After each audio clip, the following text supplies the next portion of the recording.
say I'm really happy to be here. Dyslexia is something I've been working on in the field for over 3 decades. I know you're looking at me going, how can that be, because you look so young, but in reality, yeah.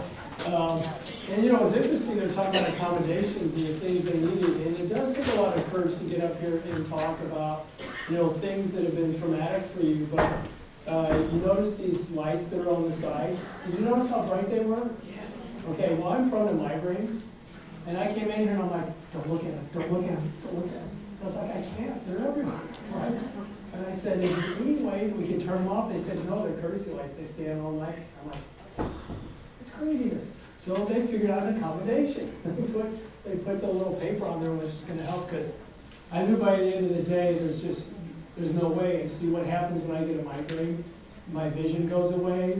I actually have problems with speech. People think I'm having a stroke. You know, it's really bad, and you wouldn't want to have to witness it. Embarrassing for me, but it's difficult to actually deal with. But one of the things that I really want you to know in the very beginning, because I think this is important for you to know as teachers, firstly, we need you. This is important because there are a lot of people who are deciding not to go into education today. There are a lot of people that are saying, you know what, I'm just tired of being a teacher. There's too many things I got to know. People don't respect me like I should. We need you to stay. It's important because, and I think about education and these kinds of things a lot because I'm a developmental psychologist, so I'm concerned about our children. And we always say that our children are our future, right? In reality, our future, yes, that's true, is our children, but also our future is our teachers. Because if we don't have teachers teaching our children, we're in trouble. I mean, we're in big trouble because we need to teach students how to get along and how to have discussion without arguing and name calling and all the things that they're seeing adults doing today that's not really appropriate. You guys can help with that, so, you know, stay. Definitely stay. Well, this is who I am, and she talked a little bit about that already, so I'm really not going to.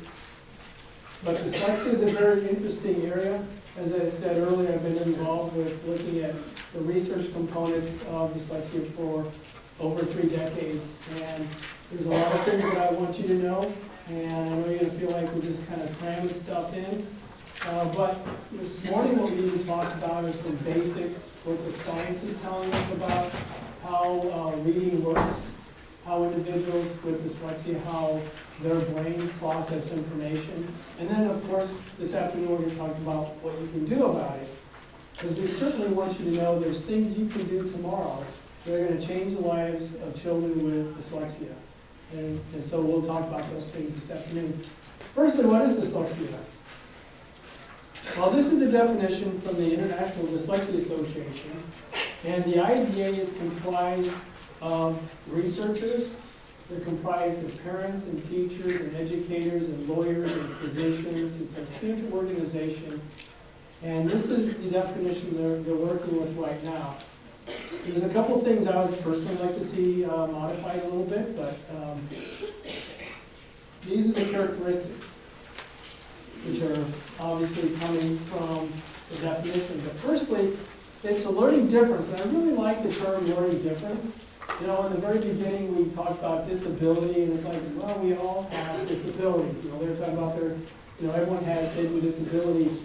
I like to think of them more really as in terms of differences, because we all have strengths that we're really good at, and we all have things that we're not so good at. And as adults, we get to work on the things that we're really strong, you know, that are our strengths. And we get to ignore the things that we have as weaknesses. And so whatever that strength is, you know, you're working on that. And whatever your weakness is, you don't have to worry about it because someone else has got your weakness as their strength. Like, I'm a really good researcher. When I see holes in data, I can figure out ways to fill them up. When I look at data, like when I look at numbers, things happen that probably don't happen with other people. You guys are really good in terms of teaching because you love kids. You know how to get to their level. If they don't understand a concept, you'll explain it again a second time. If they still don't get it, you do it a third time, you'll do it until they get it. And you actually have something called classroom discipline, which is an amazing thing because if I were in a classroom for about a week, there would be total chaos. So you gotta be able to do that part right too, right? So you're working with your strengths, I'm working with my strengths, whatever your weaknesses are, we don't care because someone else has got that as their strength. So this notion here, it's a specific learning disability, it's only in this particular area of reading. You look at other areas, things are working out fine. But when it comes to reading, that's a problem. That's why we call it a specific learning difference. It's neurological. I'm going to show you slides, fMRI studies later on that shows you the parts of the brains that work a little bit differently. And granted, all our brains work differently, right? You know, it's called neural diversity. We're all a little bit different in terms of our neurological processing. So we're all different that way. But in this case, their difference is one that causes them great hardship learning how to read. And it's a very huge challenge because we don't get to ignore that weakness, do we? You know, whatever, like if a person can't throw a baseball or a football or throw a basketball and hit the hoop, you know, no problem, we just won't do that. But with reading, it's like you can't escape from it. It's there every second of your day.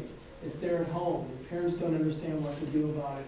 It's in school, and a lot of teachers haven't been trained in terms of what to do with dyslexia. And so it's something they can't escape from, which is a major issue. Because imagine that, you know, whatever your weaknesses are, of course you know what they are. Imagine that every day that you've got to face your weakness and everyone is pointing them out to you. After a while you're like, wow, this is hard. It's challenging and I'm not really enjoying this too much. Difficulties with accurate or fluent word recognition, you'll notice that obviously pretty early on, even those individuals who are older. They tend to have serious difficulties with decoding, and so they'll try to decode the first part of a multisyllabic word and then just guess the rest of it, right? You've seen that probably in your students?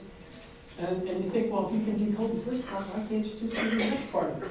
But that's part of the difficulty is it's very challenging for them to do the decoding piece, and as a function of that, even when they can do it, it's exhausting for them. Because you think, well, seriously, if you decode the first part, let's just keep going. All of a sudden, you can't do it anymore. It's just exhausting. So the fluent word recognition is really a hallmark of difficulties with dyslexia. But again, there's things that we can do about it. I mean, for everything I'm telling you this morning, there's a positive aspect of it. Because I want you to know that there are things that we can do about it. Because researchers for nearly 100 years have figured out strategies to help individuals who are struggling readers to become competent readers. And the word competent reader for me, because I have a different, I guess, definition, because when I say competent reader, I don't mean a person is necessarily a very fast reader. Some of you guys aren't fast readers. I am definitely not a fast reader, because I read technical stuff. That's all I'm a research scientist, so most of the stuff I read is technical. So it might take me an hour to read 10 pages. Or, you know, when you're reading fiction, you might read a page in a minute. So you might read 60 pages in an hour. So when we're talking about, you know, competent reading, what I mean by competent reading is they have the skills to comprehend what they're reading. And of course, if it takes them a long time to read a sentence, that's going to be problematic. So fluency is important. Fluency has two components to it. The first part of fluency is that you can readily decode, or you're an efficient decoder.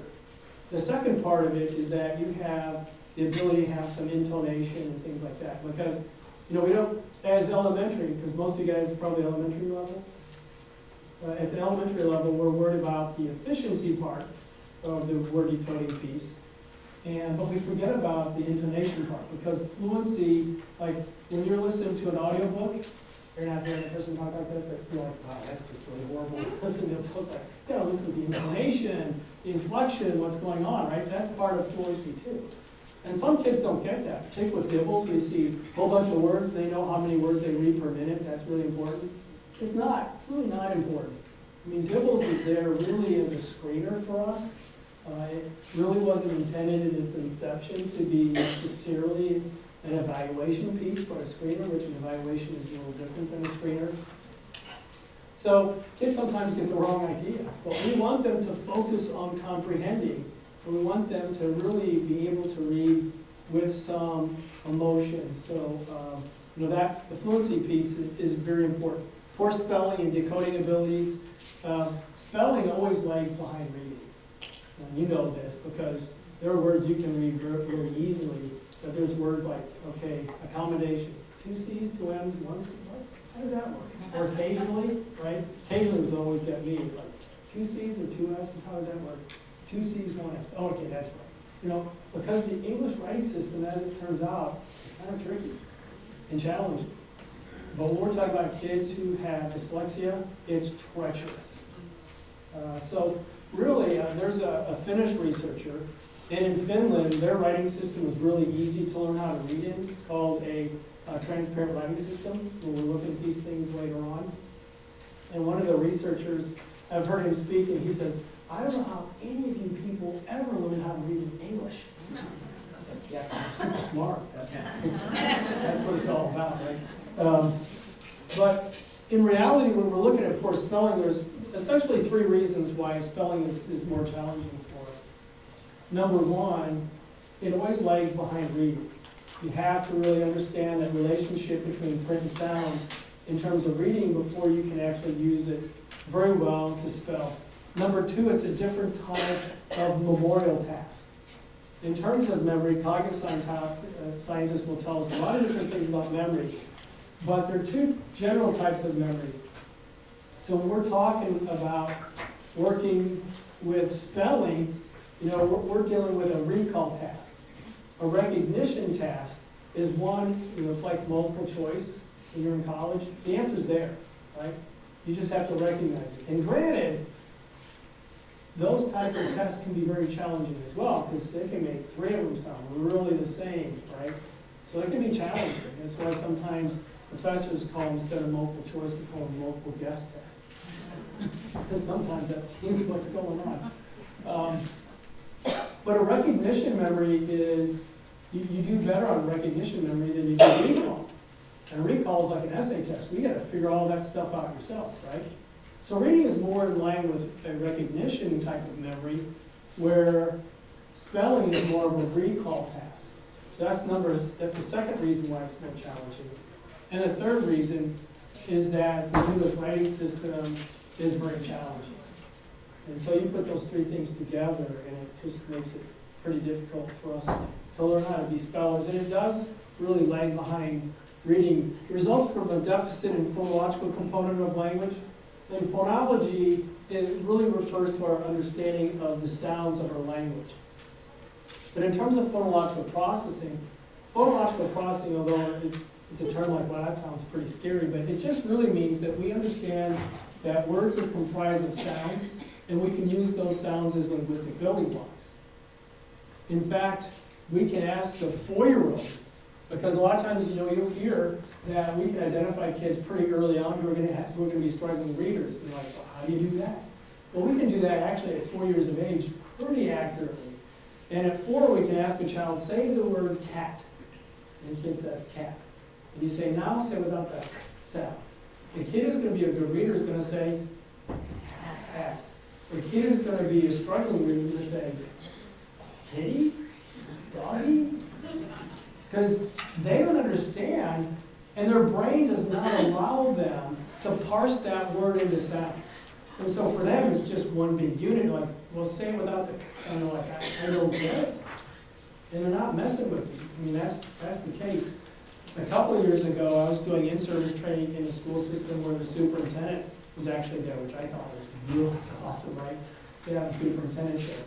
And I said that, you know, basically you can ask a 4-year-old to do this, and if they can't do it, they're going to be probably a struggling reader if they can. That lets them to the next step, all right? And so he had a 4-year-old son at home, and he went home and said to the kid, you know, say the word cat, and I said, well, the kid couldn't do it. And I said, you don't want to just do one word, you can try a couple of words. Couldn't do it. Couldn't do it at all. One of the teachers there, a 1st grade teacher, had a 4-year-old daughter, and she went home and asked the daughter to do it. Daughter's, yeah, that's easy. Fast forward 2 years, who do we just identify as having a reading difficulty at our center? Yeah, the superintendent's son, right? So, you know, we know there's linkages, and we know a lot about dyslexia, and that's why I'm excited to tell you about some of these things. Because, you know, when you know about these things, there are things certainly that you can do about that. often unexpected relation to other cognitive abilities. I really don't like this part really very much because there are places in the United States that still do the discrepancy model. And the discrepancy model is when you have to have a discrepancy or a difference between your intellectual functioning and your reading functioning, right? And that's not appropriate. And if there's any place in Oklahoma doing it, which I hope there isn't, we need to stop doing that because it's not appropriate. And I'm going to show you some reasons this afternoon why that's the case. But in reality, if an individual has difficulty learning how to read, we can help them become a competent reader. Doesn't matter what their intellectual functioning is, doesn't matter about their gender or their race, their income level, none of those things matter. If they struggle to learn how to read, we can help them become a competent reader. So why in the world are we differentiating children based on their intellectual capacity? Because we didn't understand how to identify kids who have dyslexia. Now we know how to do that. So we don't need that. Plus, if you don't match, if you don't qualify based on the discrepancy model, what you're essentially telling kids and their families is, you're just too stupid to learn how to read, we're not even going to try. That's extremely inappropriate and insulting. At our center, we helped an individual become a competent reader who was 63 years old and had intellectual disability. So he had very low intelligence. He taught him how to read. No, that's not the problem. Intelligence is not the problem.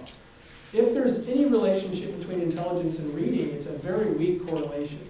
Very weak. So that's something we want to just get rid of. This one I also have a little bit of difficulties with. Dyslexia can occur even with an effective classroom instruction. Yes, technically, a person is born with dyslexia because the genetics built the brain to be that way. And it's a brain that doesn't allow them to become competent readers very easily. So yes, this is technically true. But what this also implies is it doesn't matter how hard we try in a classroom, it just isn't going to matter. Not true.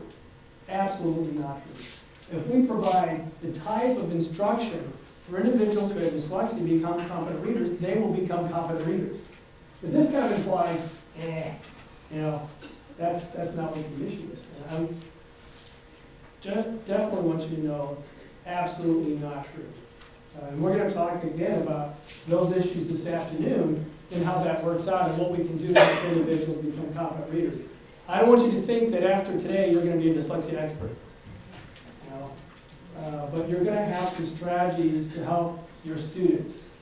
And that part I want you to know about. Definitely is the case.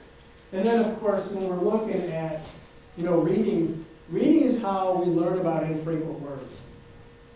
The words you're going to have to understand to do well in the ACT or the SAT, you're not going to get those words by watching movies or watching television or listening to music.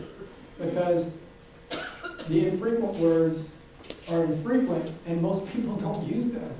And so really, reading helps us to understand lots of different things. It opens our world up to us. When I was a child, my dad said, if you can read, you can learn about anything.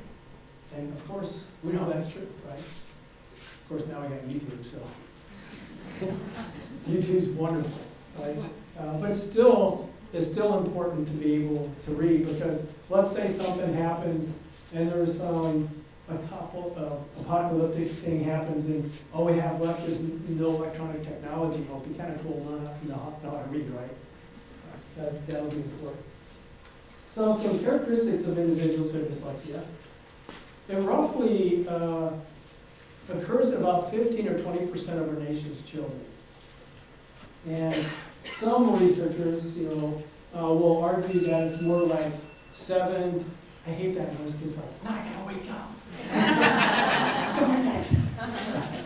So 7 to 10%. Some researchers say it's 7 to 10%, and some researchers like myself say it's 15 to 20%. Why would I say it's 15 to 20% when other researchers say it's 7 to 10? Because I want to cast a wide net. If an individual's having difficulties learning how to read, I want to help that individual become a competent reader. Because if you can't read competently, you're going to have some pretty significant issues as we'll see here.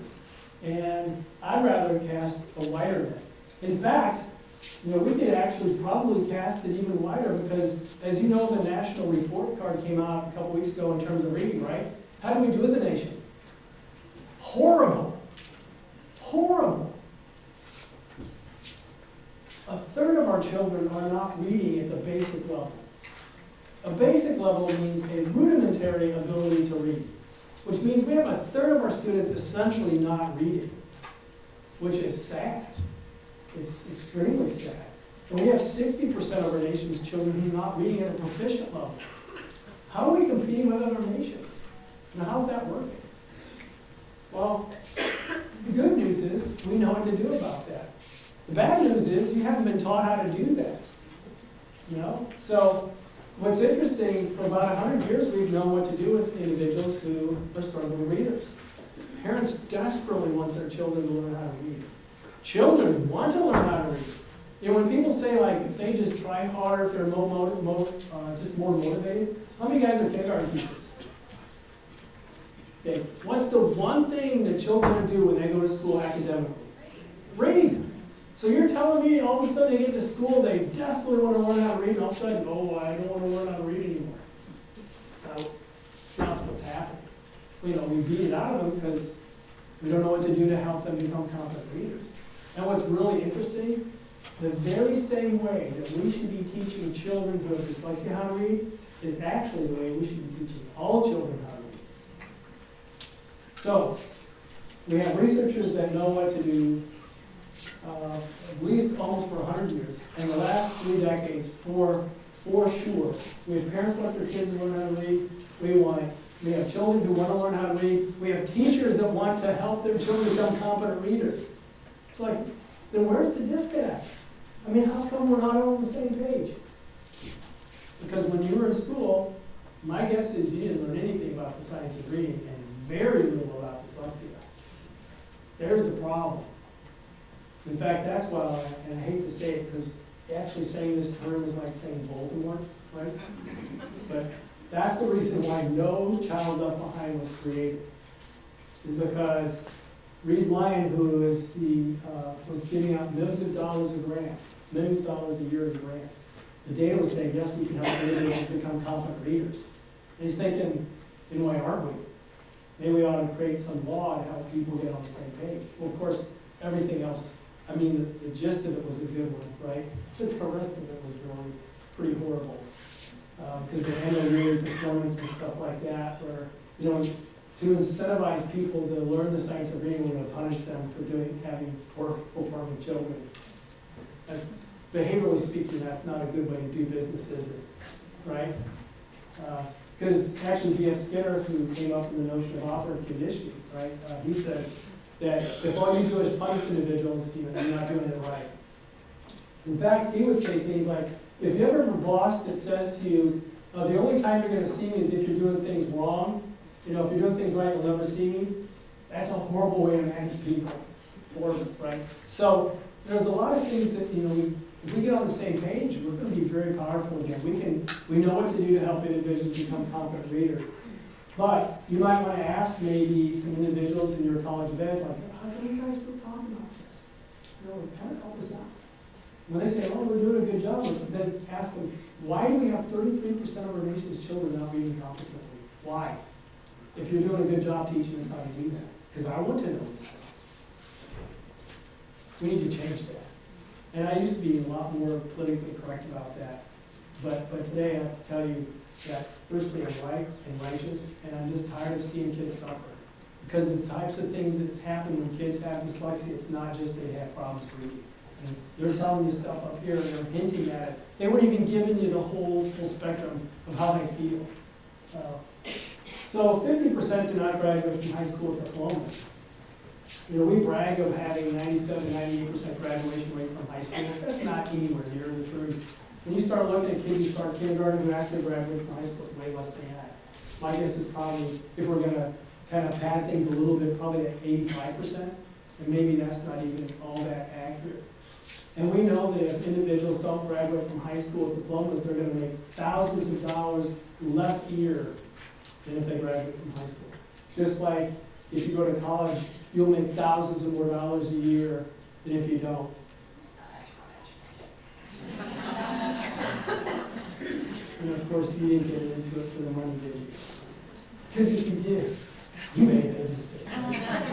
Because didn't you guys do something like strike a couple of years ago? And you know what's interesting is when people actually informed about how they vote, things work out fairly well. Because a lot of people that like, I'm not going to listen to you guys. When you guys went down to the Capitol and said they're not going to listen, guess where they are? That's right. You voted them out, right? You will listen to me. And education is important. Education has always been important. Our forefathers believed in education. And they believed so much in it, they said, we want you guys local control to figure stuff out. We're not going to mandate how you're going to do education. But they thought education was important because that's how you kept government honest. And they were tired of dealing with governments that weren't honest, right? That's why we exist today as the United States. And so reading is certainly an important part of that. They're at risk for parental abuse. You might think, well, that doesn't make any sense. But imagine a parent. You're a parent. A lot of you guys are parents. Some of you guys actually probably have kids who had difficulties learning how to read. And you're thinking to yourself, okay, reading is really important for your academic success. And if you can't read, we're going to have some pretty significant problems. And you know everything there is to know about dinosaurs or insects or football teams in Oklahoma, OSU or OU and all this kind of stuff. Like, so I know you're smart. So the reason why you're not learning how to read is you're just lazy. So you gotta fix that. They're not lazy. That is absolutely not the case, but parents don't get that. And so when they're trying to work with their kids, they're like, I can't tell you how many parents that they feel so embarrassed and humiliated that their child had dyslexia and they thought they're just being lazy and gave such a hard time. A couple of researchers in Canada, Fuller, Thompson, and Hooper, they looked at 13,000 individuals, a corpus of 13,000 people that they followed around and asked them all different kinds of questions. And one of the questions they asked was, how many of you were physically abused as children? And 7% said they were, which is too high. It should be what? 0, right? It should be physically abusing children. So 7% is too high. But you know what the percentage was for kids with dyslexia? 35%. A third of kids are being physically abused by their parents because their parents love them so much, they know how important reading is, and they don't understand why their kids aren't learning how to read. So there are kids that are getting a hard time at home, and they're going to school and getting more hard time at school. It's like they just can't escape from this issue. They can't. And I know adults who are successful by, our standards of success in our culture, who still carry around the baggage that they had when they were in school. In fact, sometimes you might wonder, hey, I got this child who's struggling in reading, the parents don't even show up. Well, that must be the reason why. Actually, we know that adults who have dyslexia actually have post-traumatic stress disorder as a function of their experience in school. They're like, I'm going this time, I swear I'm going this time, I'm going. And they get out of the car like, oh, that's school. It's scary. They get to the front door, I can't go in there. I can't. Well, post-traumatic stress disorder. And so, this is something that affects people their entire life. So what we can do to help them early on is going to change their life for the positive. And there's just no doubt about that. So we're likely to have poor self-esteem. What I mean really about self-esteem, because in reality, we probably talk too much about self-esteem. Like back in the day, we said that people who are bullies bully because they have poor self-esteem. We thought, well, maybe we should do some science and figure out what's really going on. We found out, oh yeah, a whole bunch of bullies actually have pretty good self-esteem. That's not the issue. It wasn't the issue at all. What I mean by that is kind of what Henry Ford, and I'm paraphrasing him, would say. If you think you can, or you think you can't, you're probably right. If you think you can't do something, you're not even going to try. And people who have dyslexia, there's a lot of things they just don't try. Because they think, I can't read. Geez, if I can't read, what else can I do? No reason to try. So poor self-esteem, anxiety, depression. We see kids at our center, and we evaluate them. We ask them how they're functioning, how they feel. We also use the behavior assessment system for children, which evaluates their psychological and emotional functioning just to see where they're at. And we see kids in kindergarten who have anxiety levels. So for those of you who are parents of kids who are struggling to read, when the kid says, like in first, second, third grade, I have a tummy ache, I don't really feel like going to school, they're not faking it. Having a tummy ache is a symptom of anxiety.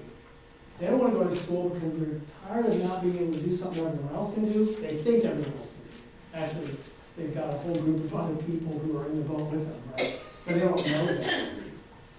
So they have anxiety levels. And that anxiety really ramps up in first grade. In second grade, it starts to morph into depression. And by fifth and sixth grade, there's more suicide ideation. We see kids, we ask them on the best, they say things like, I wish I were dead, I'd like to kill myself. You never want to hear a kid. You don't hear anyone saying that, but let alone a kid. It's just heartbreaking to hear this stuff, but it's real stuff. Because also, a couple of researchers in Canada, Brian and Siegel, what they did is they looked at the suicide notes of all the kids they could get their hands on in Canada who committed suicide and left suicide notes, and they found that 89% of those children either had qualified or could have qualified for a reading disability. So this is a systems problem. And it affects individuals, not just academically, but it spills over into other aspects of life.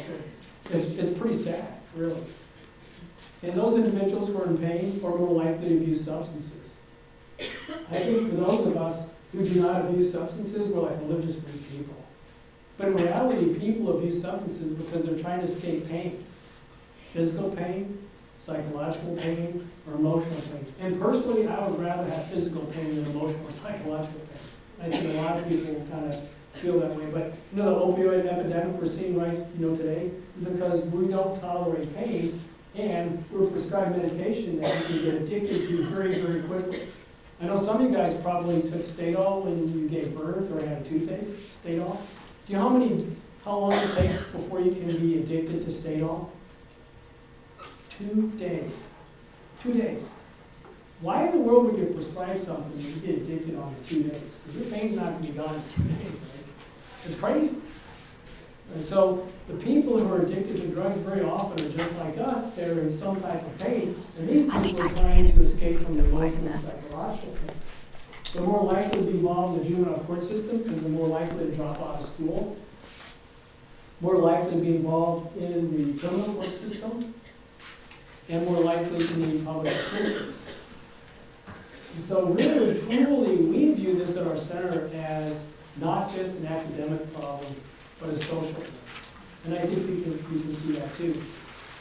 On the other hand, the negative things. Here's some individuals who have dyslexia, and obviously when we talk about dyslexia, it being roughly 15 to 20% of our nation's children and adults, that's millions of people, all right? So these are individuals who a lot of people know, and there's a lot more individuals than this who have dyslexia, and there's some of my favorite, because there's other individuals who I also admire. The first one and the last one are really the ones I have the strongest connection to. Dr. Helen Townsend was an individual who wanted to be a doctor, and she had dyslexia, so she really, really, really had to work hard to become a doctor. But she did it in the 1920s. And in the 1920s, women did all kinds of stuff, but for the most part, our society was telling women they could only do 4 things. What were they? Teachers, secretaries, right? Nurses, and moms. Basically those 4 things. And then in the 1940s, when a lot of males were fighting World War II, a lot of women assumed those roles, and then they're like, oh my gosh, women can do those things too. No kidding. But it took society, that long to figure it out. So she acquired her MD degree in the 1920s when that wasn't really, women weren't really encouraged to do those kinds of things. And probably were, and not encouraged is probably a very light term for that. But some of the things that she did, she helped co-found pediatric cardiology. And some of the techniques that she developed, we still use today. And not only that, but she started to go deaf during her career, and she was talented enough that she could put her fingers on a kid's chest and tell what's going on with that kid's heart. This is an amazing person, just amazing. But she had dyslexia, and she did this, with dyslexia. Steven Spielberg, Bella Thorne, and Henry Wakeman and Debunking, I think, are really great exemplars too. Because these are individuals who also now are children's authors. And I think this is an important point because I think a lot of times we think, well, to be a writer, you have to be able to write and spell correctly. That's not true. To be a writer, the first and foremost thing is you have to be a storyteller. Because a lot of us in this room are really technically good at writing, but we're not authors. You know, because when an author says, well, I don't know, I love writing, but I don't know what to write about, that's a clue you're not really an author. Because when you hear people who are authors, it's like they've got like 20 stories per day that run through their head. They're trying to figure out which one they want to write about. Because they're storytellers, right? And I think this is important for kids to know, because kids with dyslexia who are also storytellers, we shouldn't discourage them from being storytellers because they have problems writing and spelling. You know, there's assistive technology that can help them. There's all kinds of stuff that can help them. And so we want them to tell their stories. You know, Debunking, I like Debunking for a number of reasons. First, his name is David. My name's David, so Davids are all smart Alex, and we need to kind of call them. Any Davids in here? Not many, right? Mostly women in here. But Debunking is an interesting person because his teacher didn't know what to do with him, so every day, or nearly every day, she put him out in the hallway by himself. Is that appropriate? No. Probably close to criminal today, really. It's certainly a form of abuse, being isolated from classmates, being stuck out. And we think that this stuff doesn't happen today. Like some of the horrific things like, oh, that must have happened like 40 years ago. No, there are still teachers today that make kids, and I'm telling you this, I'm not going to tell you anything today that I haven't verified on my own, right? But there are teachers today, and then in one case, actually made this kid with dyslexia wear a dunce cap and sit in a corner that said, I'm stupid, with a little plaque. And you're like, yeah, how can you do that to a kid? I mean, are you purposely wanting to trash a kid? Because that's not going to motivate them. That's going to make you as an individual want to avoid school altogether. That stuff still happens today. Mostly because of ignorance, right? And that teacher probably thought in a twisted way that she was trying to help that student, which of course wasn't. But anyway, Dave Pilkey's out in the hallway, and so he's starting to doodle and write stories because he's bored out of his mind, right? And he created Captain Underpants while he's out there, at least the beginnings of Captain Underpants, which I remember my kids were old enough that when we first started writing, they're bringing these books, and I'm like, what? Book about a kid writing? Makes no sense to me. But he's he's a funny guy, right? And he's very talented. He spells his name D-A-V not because he has dyslexia. But when he's in high school, he worked, I think it was for Pizza Hut. You know those little clackers where they make the name tags, right? The E didn't come out, and he's like, you know what? I kind of like that. I'm going to go with D-A-V. Which as a fellow David, I can see that, so. But he's an interesting person. The other thing I'd say about Henry Winkler, when you hear him talk on television, even though he has severe dyslexia, he doesn't really know much about the science of reading. So, when he talks about dyslexia, you can listen to his personal stuff. When he says stuff about the dyslexia font, it would be so wonderful if there's this magic bullet like that. Right? Read this font, you won't have dyslexia. Awesome. Not true. Because what we're going to find is dyslexia is a problem of not connecting, print and sound. They don't have a relationship, an intimate relationship between print and sound. And until you do, you're not going to learn how to read, because learning how to read in an alphabetic system, an alphabetic way of doing business, is to actually understand that it is a code and how we use the code. So there's a lot of things out there that people tout about. Dyslexia font not going to really help you out. If I found out tomorrow that there's scientific evidence that children with dyslexia, they'll actually become spontaneous readers if they stand on their left foot while they're reading, I'm telling parents, have their kids stand on their left foot. I don't care what it takes for an individual to become a competent reader. We want to get them there. If all the science, all the technical stuff we know, we found out they can stand on their left foot and they'll be able to be competent readers, then I'm going to tell people to do that. It's not like, well, you have to do my method. No, we're going to do the method that works. But that doesn't. Okay. We've had kids stand on the left foot. That doesn't work. I wish it did. And then Jack Horner. Jack Horner is the most famous paleontologist on the planet. This is an individual who had, again, severe dyslexia. And it's really unfortunate because the relationship between his dad and he was problematic because his dad was the valedictorian in his class. Was his dad a good reader? Absolutely. Could he figure out why his son wasn't a good reader? No. So that relationship between Jack and his father was problematic. In fact, Jack really barely got through high school. What he says, Jack Horner says, is he got a D, he had an average of a D minus, minus, minus. And what he says is, this means you failed high school, but we don't want to see you anymore. But Jack Horner is a very funny person. If you ever watch his YouTube stuff, it's really, he's pretty fascinating to listen to. He knows a lot about dinosaurs, he's an expert in dinosaurs.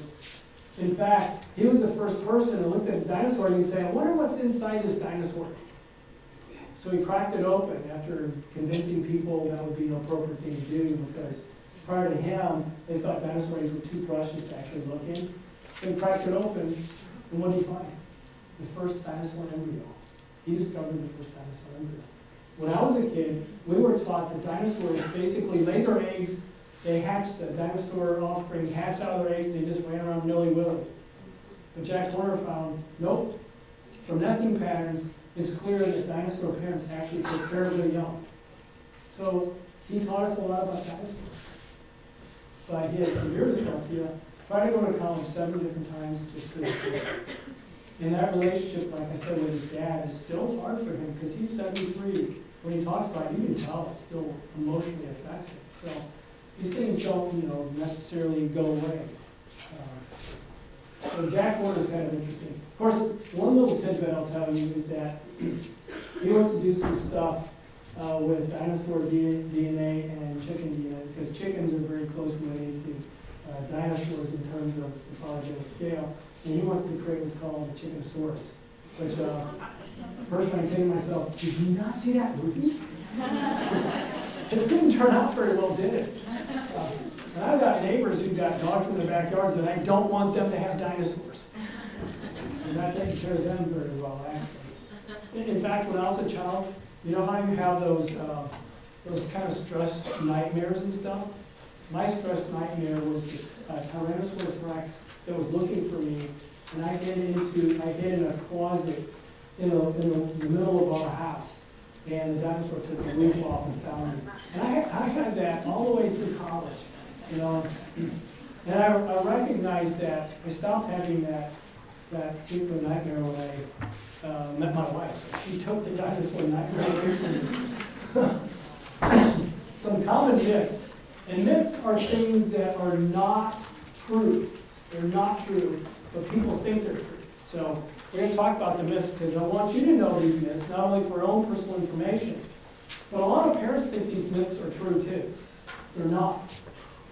The first is that dyslexia affects boys more than girls. It doesn't. It's about 50-50. In fact, my research group in the early 1990s was the first to point this out because we're finding a similar relationship between boys and girls because before that we thought that just like everything else, it affects boys more frequently than girls. And it wasn't until a few years later when Sally Shawitz's group published the data because they're from Yale that people started to believe them because I'm from Pittsburgh State University. Of course, what do we know, right? But in reality, data is data. If it's appropriate data, it doesn't matter where it comes from. So we see it's roughly about equal. And if there's a discrepancy, it's maybe 55% male versus 45% female, roughly the same.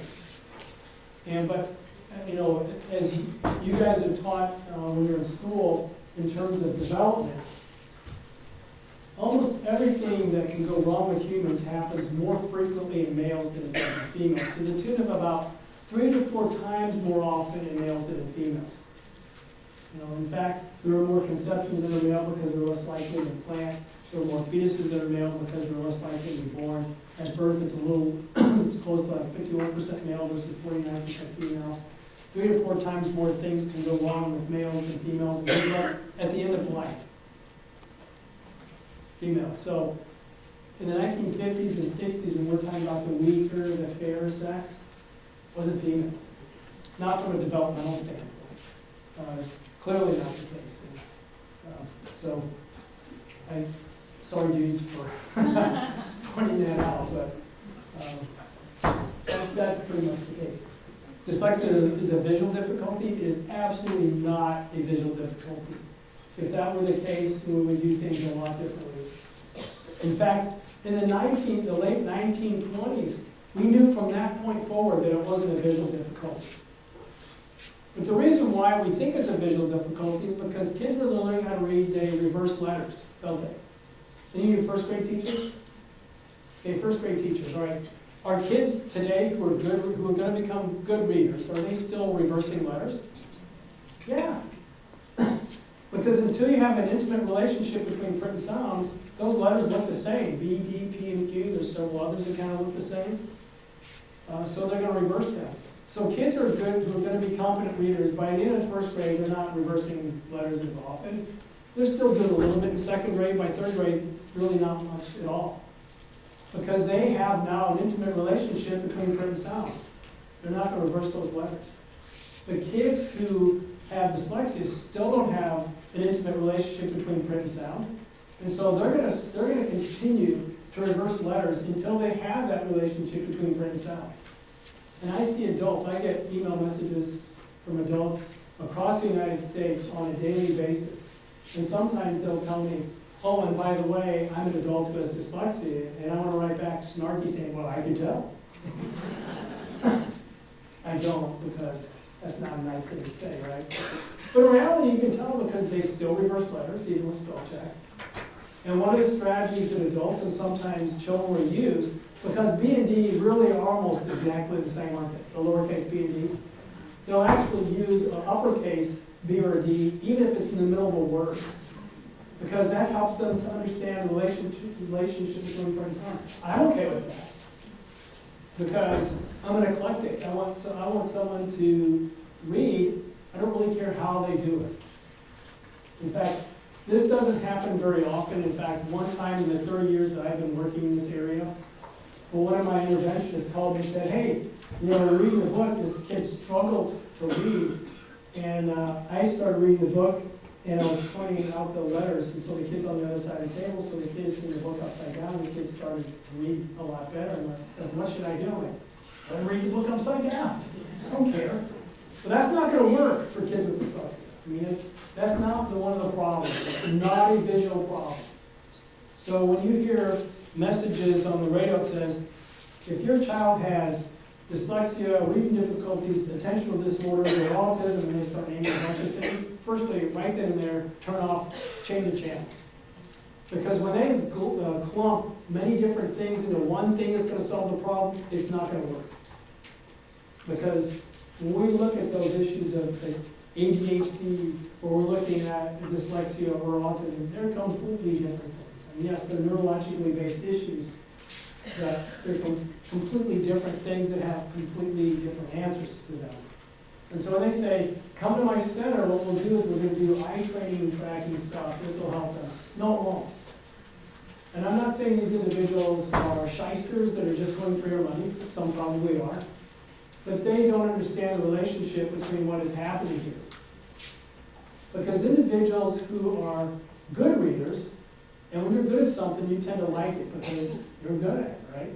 So if you're good at it and you like it, you do it more. The more you do, the better you become. So like if you're an athlete, like baseball players, and it seems crazy, but I'm at a university that has a baseball team, and they practice for like 6 hours a night. And you think, man, don't you know how to play by now? It's the muscle memory. Don't think about it. It's muscle memory. So the more you do it, the better you become, right? And they want them to be really good. So when we're looking at kids with dyslexia, there's all kinds of issues going on, but in reality, it's the dyslexia that's causing the eye movement patterns to be different. So if you look at kids who are in 4th and 5th grade with dyslexia, and you look at the way they move their eyes when they're reading, yeah, it's different than the way kids who are good readers, because kids who are good readers are more efficient at moving their eyes because they have more practice doing it. And we also know that when we read as adults, because we do what's called corner reflection techniques, we can see actually where people are looking and how long they're looking at it, very, very specifically. We know that good readers read every word, and in some cases, every syllable on a page. We don't skip words. Now, as we become more competent, we use our right peripheral vision to start to process words before we actually get there. So we see is, we might skip that one, or THE, we might skip that. We briefly look at it. But every other, like this speed reading notion where you look at a page and you flip the page like this, you're not reading. You're not. So when we ask people about what they read, like general information, what they read, yeah, they get all the questions correct. When we ask them specific information about what they read that was embedded in the text, they have no clue because they didn't read it. Because reading, and you guys, when you read, you're reading almost every single word on the page. And those of you, who are doing speed reading, it just doesn't work. Like my wife and I watch, I think it's one of those criminal mind things, right? And there's a guy on there that he reads books like this, right? And I'm like, it drives me crazy. I'm like, there's no scientific evidence. Now, like after about, my wife's very patient with me. Like, after about the 100th time, she goes, David, I know. So when that happens, she looks at me and I look at her like, I'm not going to say it. It just isn't how humans work, all right? Now, we can willfully suspend our disbelief, like thinking Spider-Man can actually jump and do all that kind of stuff, but the reality is it's completely not true that we're speed readers. We don't do that.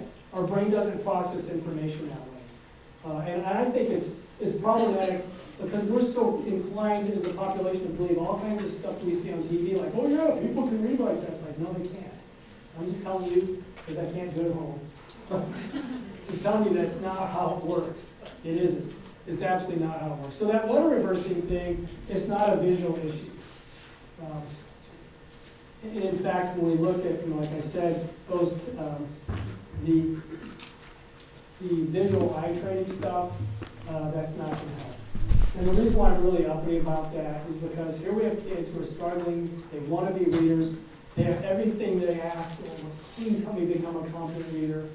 And then they find out, okay, this is going to do it. My parents are paying $4,000, $5,000, $6,000 for me to go through this training. This is it. This is the panacea. I'm going to be a reader. Awesome! And they get done with it, and they still can't read. So we've kicked them in the face twice. And we're harming individuals psychologically and emotionally by doing things like this and giving them hope. There's no hope. This is no hope. This is, in terms of vision eye training, it's not going to help them. And I've heard parents say, why did my kid go through it and help? Well, whatever happened, it wasn't because of that. There's something else. That's not the issue. And so as we become more competent readers, our fixations and saccadic movements between the words becomes more efficient. So actually, if you look at it very specifically how we read, we don't have smooth motor pursuit visually. It doesn't go like this. It actually, if you look at it carefully and slowing it down, it's like very choppy. Because they look at every word, and they go back down here. Even good readers go back and read. What? Is that what I read? They backtrack. Poor readers are all over the place. And you notice that one of the individuals said, allow me to put something up there so I don't look at the wrong word. Yeah, because their vision, because they're not as efficient. And then we assume that they are efficient, and the words keep getting smaller and smaller on the page. More and more challenging. Individuals who are intelligent don't have dyslexia. Who wants to tell Steven Spielberg he's not very smart? Not me. First, it's not true. I don't like to say things that aren't true.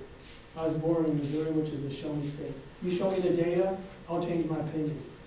And I do change my opinion based on data. Because we learn things every day that we didn't know before. But I'm not going to change my opinion because someone says I should. I got to see some data. People with dyslexia cannot read. We teach individuals with dyslexia every day to become competent readers. Just like I know some of you guys had kids in your class who had dyslexia and you taught them how to read. So this obviously is not true. Dyslexia will be outgrown, it won't. If we don't do things explicitly to help these individuals to become competent readers, they're not going to become competent readers. And so the American educational system is kind of built on Piaget's notion of readiness. Like, we can't teach someone to learn something until they're ready to learn it. Turns out that's not very accurate. And there's actually research when he was alive that pointed those things out. but he's very invested in his theory, and so he said, you shouldn't be doing those kinds of studies. Well, yes, we should, because science, we need to understand everything that is involved with education. And so this notion that you can't teach someone until they're ready, it turns out there's probably a strategy to help them. We just didn't know it at that point. So unless we're doing something explicitly to help them, it's not going to be outgrown. And certainly I still see individuals who are adults who are struggling with reading because we didn't do something to help them out. And they just try harder. That would be awesome, right? Just absolutely, unequivocally not true to the point where you guys are like, yeah, I do that. The last one I put on is Einstein. Einstein did not have dyslexia. And it is bothersome to me when I go to sites that have Einstein listed, because there are millions of people with dyslexia. Why put someone on who doesn't have it? And secondly, if you're wrong about that, what else don't you know about on your site? But Einstein, if you look at it and you see this, when you're teaching young children stuff, and then, it's no surprise, like, they're really good at doing certain things when you see them in first and second and third grade. It's no surprise they're really good at that in high school, is it? Because our genetics dictates, to a large extent, our abilities and our talents. And so they're there at the time we're conceived. Bam, we got the blueprint already for us to have those things. We just hope the environment doesn't mess it up, or the environment supports us so we can realize those things. So anyway, Einstein was a gifted student from the time he started school. Probably before he even started school, he was already doing those things. And so he didn't have dyslexia. And some of these myths were around when Einstein was around. He's still alive. And like another myth was that he couldn't do math when he was young, but here he is, a theoretical physicist. Who's trying to figure out the universe, how we do that is with math. And he couldn't do math, and look at it now. Wow, that's amazing. As Americans, we love the underdog, right? And we love to think this kid couldn't add 2 + 3 together, and now look at him, right? Just not true. It's absolutely not true. In fact, people ask him, dude, people are telling us that you had math problems when you were a young kid. And he's like, well, I mastered differential calculus by the time I was 15, so no, I have no problem with math. The other person you see frequently is Leonardo da Vinci. And Leonardo da Vinci, among many, many things that he did, was an inventor. And he didn't have an encrypted flash drive. And he didn't want people stealing his ideas, so he wrote in a mirrored image backwards. And so people now say, well, he wrote that way because he has dyslexia. No, he could write forwards. He just didn't want people to know what he was doing. And there's other reasons why there's probably no likelihood of dyslexia.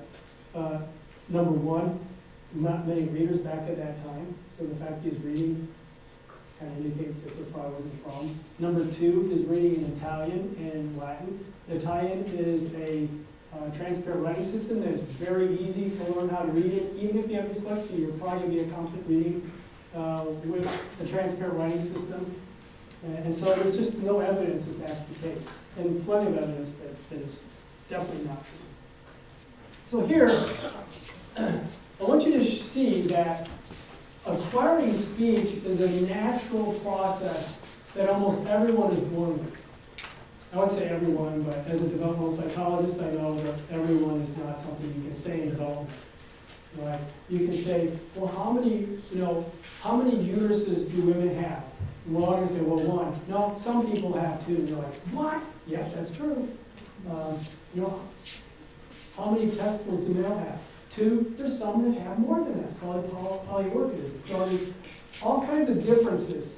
Like when we look at the 23rd slot in terms of chromosomes, if you're XX, you're female, and you're XY, you're male. But there's X by itself. There's XYY, there's XXY, there's XXX, there's XXXX, and XXXXX. So it's like everything you think you know about development there's certainly a variation or something that is different about that. So, you have to really keep an open mind if you're a developmental psychologist, because there's so many things that are crazy and fascinating and wonderful. But anyway, here's an adult brain.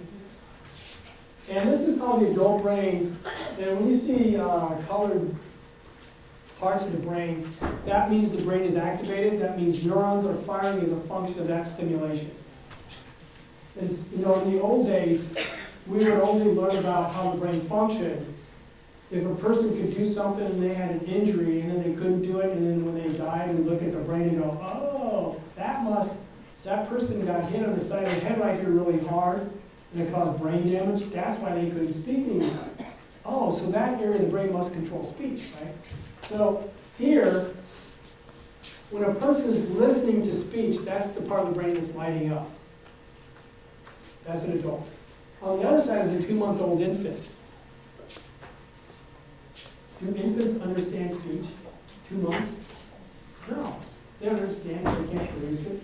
I mean, wouldn't it be really weird if you were listening to your baby monitor and your 2-month-old is in the crib and they're waking up and they're going, oh, Dad, don't get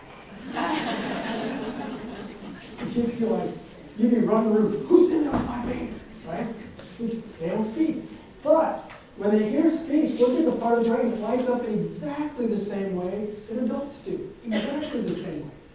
So speech, for nearly every person who's a human being born, for speech, I kind of refer to it as like firmware. It's programming that's built into our brain. All we have to do is be in a language environment. We're going to acquire language. Now, there's some kids who don't, they're phasic individuals, but I mean, barring them, all we have to do is be in the language environment, and we're going to acquire that. Notice I didn't say learn it, right? We're acquiring it, because learning is a different process. They can't explain what we do in terms of this. Our brain is, every millimeter is specified for a certain function, and in this case, that's processing language, which is really important for humans, obviously. But I want you to know, this is a natural, pre-wired firmware that is already in our brain, ready to go when we're born. All we have to do is then, have exposure to a language, and we're gonna acquire that language. So speech development, obviously phonological processing issues are important. We have to understand and listen to the sounds. And so, really at birth, children can produce any sound that any human can produce. But by 3 to 6 months of age, they stop producing all those sounds and only reproduce the sounds they're hearing in the language environment.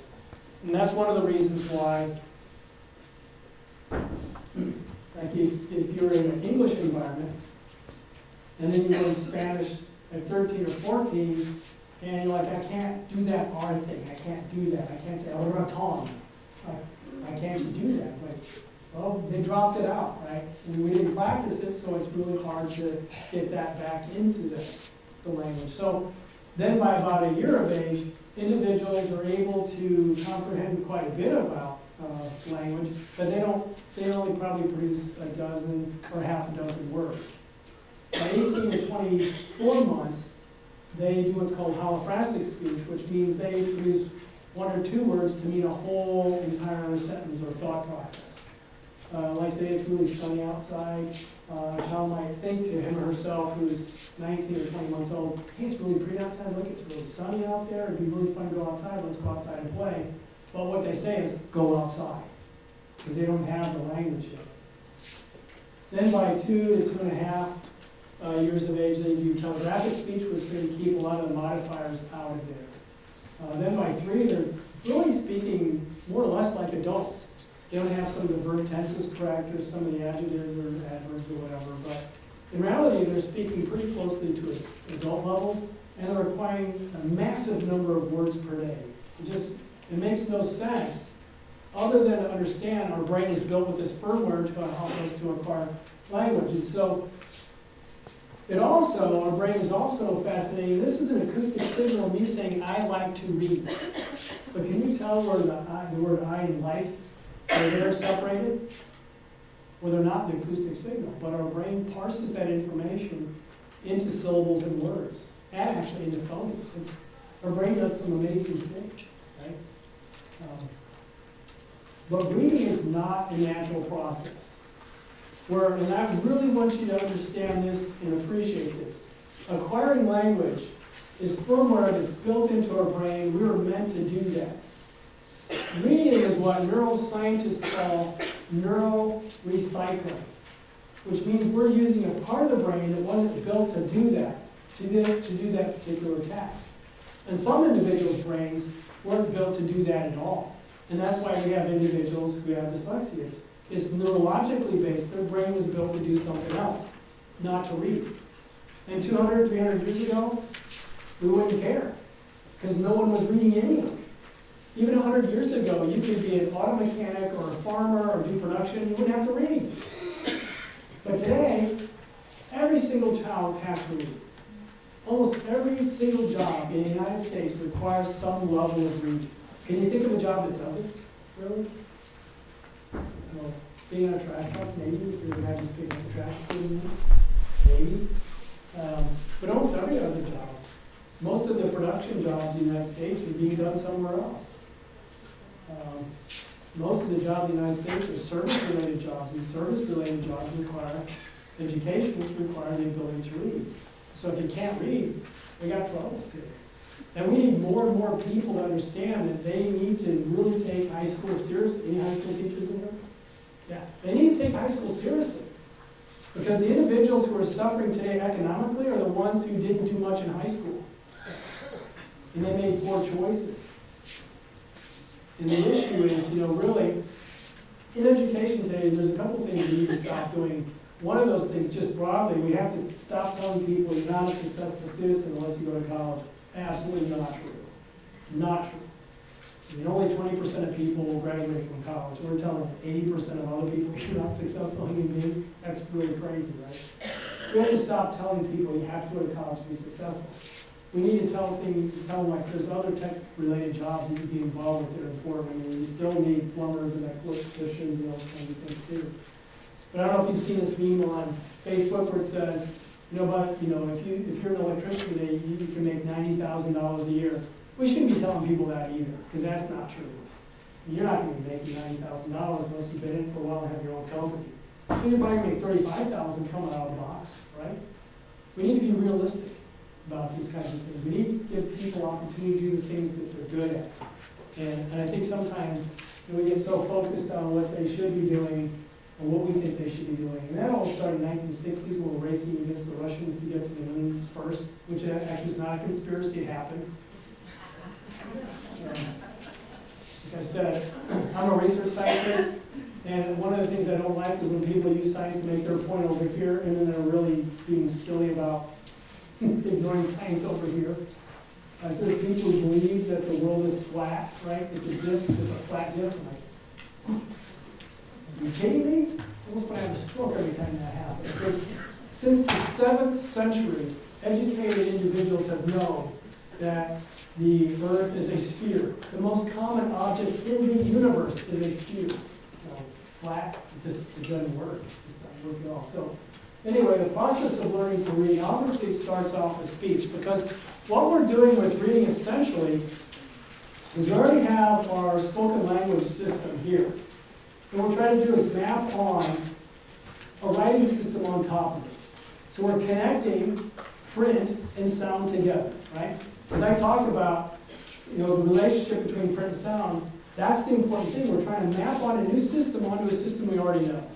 And a system that, for most of us, was readily acquired. Our ability to speak was readily acquired because we were helped to do so. So we get to speech development. And then all those things we talked about previously are true. And then by 4 years of age, they should be really involved with some aspects of phonological processing, understanding that words are comprised of sounds, and we can use them as linguistic building blocks. For decades, we've known that understanding rhymes was important, because that's a part of phonological processing. So if you're driving down the road as a grandparent or as a parent, and your son, daughter, or grandchild says, "Hey, Mom, Dad, Grandma, Grandpa, you know what? Huh and pop, they kind of sound the same. Pop, pop, pop, pop, pop, pop." You should be going, yes.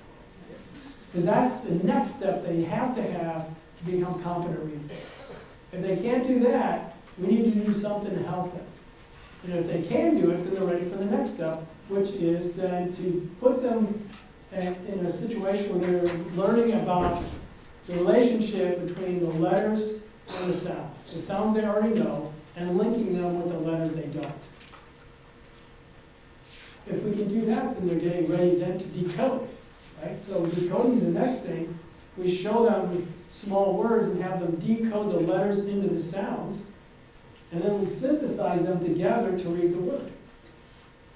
So in a simple notion, what we absolutely need to have is have them have acquired speech.